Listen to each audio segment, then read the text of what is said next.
apiece in the top of the third inning. Eric Davis at the plate for the Cincinnati Reds, and he'll hit a double to left center field off of Tom Glavine. Mariano Duncan and Billy Hatcher score for Cincinnati. RBI is 67 and 68 for Davis, and it's 3-1 Reds.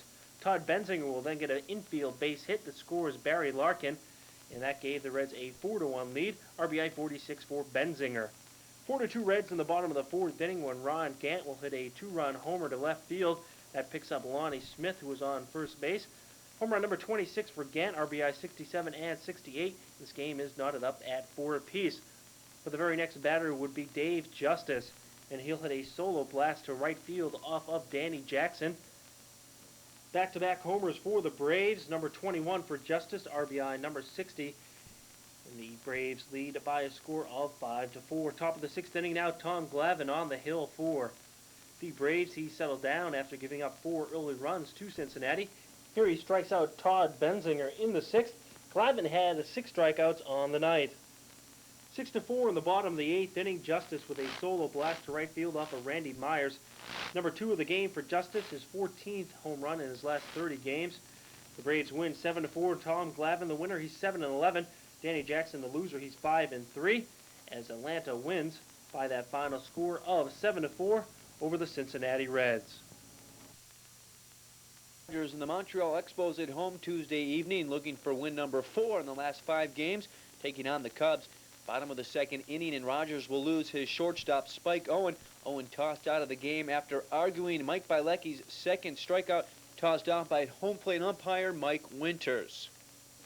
The game would remain scoreless through the first 5, thanks to some nice defensive plays like this one by Cubs shortstop Sean Dunson, making a nice dive and throw on Tom Foley.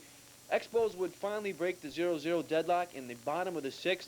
Andres Galarraga with his 71st RBI. This double to the right center field wall off of Bielecki would score Otis Nixon, and the Expos would lead it 1-0. On the mound for Montreal, Dennis Martinez looking for win number 11. He holds the Cubs to just 1 hit through the first 6, getting 3 strikeouts like this one on Mark Grace. The Cubs wouldn't get their second hit until the top of the 8th, but it was a big one. Dwight Smith leads off the inning with his 6th home run. This a solo shot into right field. RBI number 19 for Smith. The 14th home run given up on the year by Martinez, and the Cubs and Expos are tied at 1. Home run number 15 would be given up in the 9th inning. Ryne Sandberg with his 32nd of the year. This one a 2-run shot into left field. RBIs 81 and 82 for the Cubs second baseman as Chicago takes a 3-1 lead into the bottom of the 9th. Paul Assenmacher on in the 9th would strike out the side. Here he gets Delino DeShields to end it. 3-1 Chicago. Bielecki gets the win. He is 7-9. Martinez drops to 10-10. Assenmacher 7th save. Tuesday night baseball action from Pittsburgh, Pennsylvania, as Nick Leyva and his Philadelphia Phillies trying to play spoilers in this year's pennant race, as the Pittsburgh Pirates start today's action just 1/2 game behind the East-leading New York Mets. Pick up action in the top half of the first inning. Off starter Bob Walk, Von Hayes will double off the wall in center field. Len Dykstra will score, RBI number 64 for Hayes, and the Philadelphia Phillies are on top by a score of 1-0. The very next batter in the top half of the first inning would be Dale Murphy. And before Len Dykstra could take a seat with his drink of water, he would smack a 2-run home run to left field. For Murphy, it's home run number 20, RBIs number 71 and 72. Von Hayes also scores, and the Phillies take a 3-0 lead. Then the top half of the second inning, Darren Daulton steps up to the plate, and he also gets to Bob Walk as he hits a 2-run home run to right center field. Number 11 for Daulton, as starting pitcher Pat Combs also scores, and the Phillies have a commanding 5-0 lead. This game is far from over, though, because in the bottom half of the third inning, with the Phillies up 5-2, Barry Bonds will single into center field, bringing home Jay Bell from second base. RBI number 98 for Bonds, and the Philly lead is at 5-3. Then the top half of the fourth inning, with the Phillies up 6-3, Darren Daulton singles back up the middle. This brings home Len Dykstra, RBI number 44 for Daulton, and the Phillies take a 7-3 lead. Then the top of the fifth inning, Bobby Bonilla will come up, and he singles into left field, delivering home Jeff King. RBI number 96 for Bonilla, and the Philly lead is cut to 7-4. And still in the top half of the fifth inning with the Phillies up 7-5, Carmelo Martinez, who just came over from the Philadelphia Phillies, smacks a 2-run home run to left field, number 9 for Martinez, and the game is tied up at 7 apiece as Bobby Bonilla also scores. Then the bottom of the sixth inning, with the game tied up at 7 apiece, Andy Van Slyke will hit a ground ball to John Kruk with 1 out, and it looks like a sure double play ball, but Dickie Thon drops the ball at second base. This allows Wally Backman to score from third base. The Pirates take an 8-7 lead. It also opens the floodgates for the Pirates because later on in the sixth, Bobby Bonilla smacks a 3-run home run to right field. Number 31 for Bonilla, RBIs number 97, 98, and 99. Bell and Van Slyke both score, and the Pirates take an 11-7 lead. That's the way this game finishes up as Landrum gets the win, his record now 5-3. Ackerfels with the loss, his record drops to 5-2. Patterson his 4th save. Coupled with the Mets' loss to St. Louis, the Pittsburgh Pirates take a half-game lead over the Mets atop the National League East.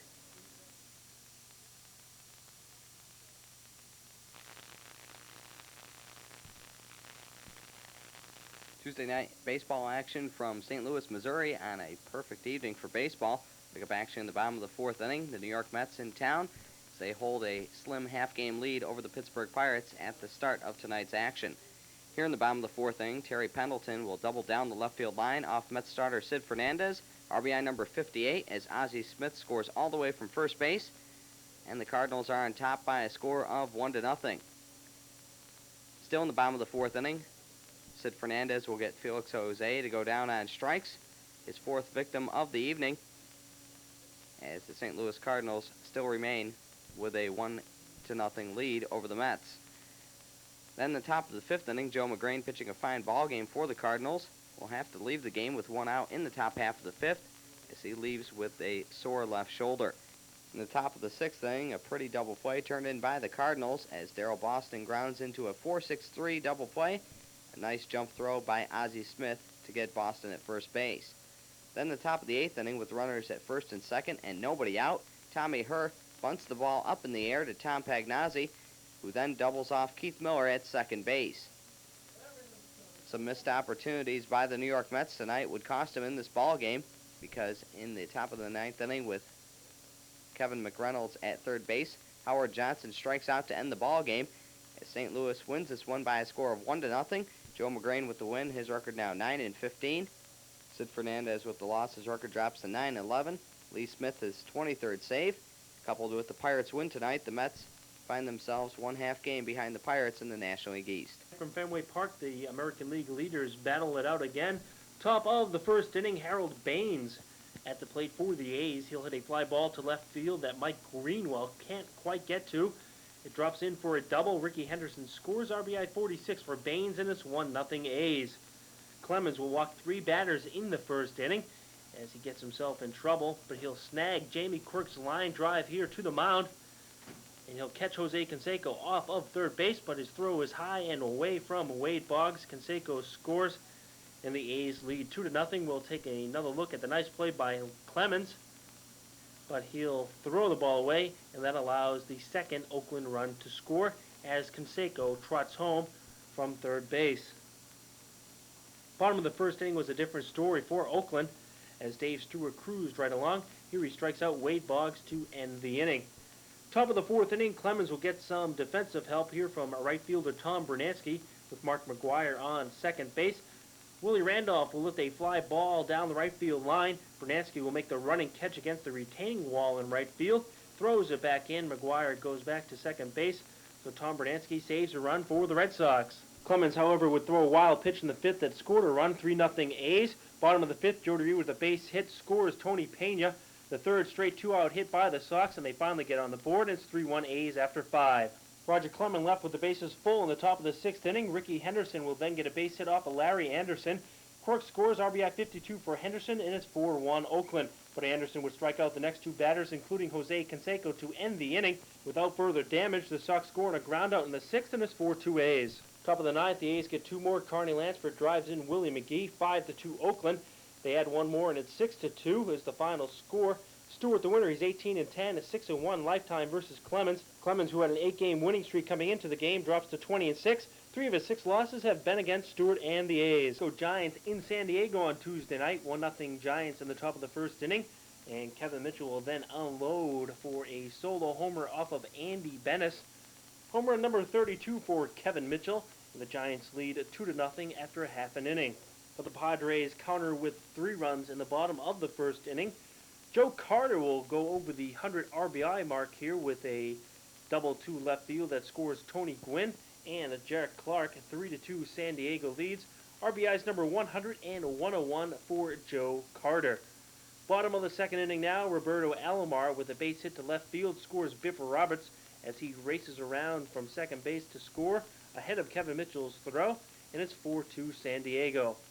Top of the sixth inning now with Mitchell off of second base. Matt Williams will get a base hit to center field.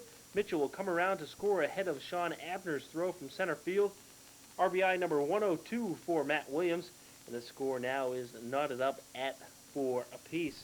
Top of the seventh inning, pinch hitter Bill Bathe will hit a 2-run homer to left field off of Atlee Hammaker.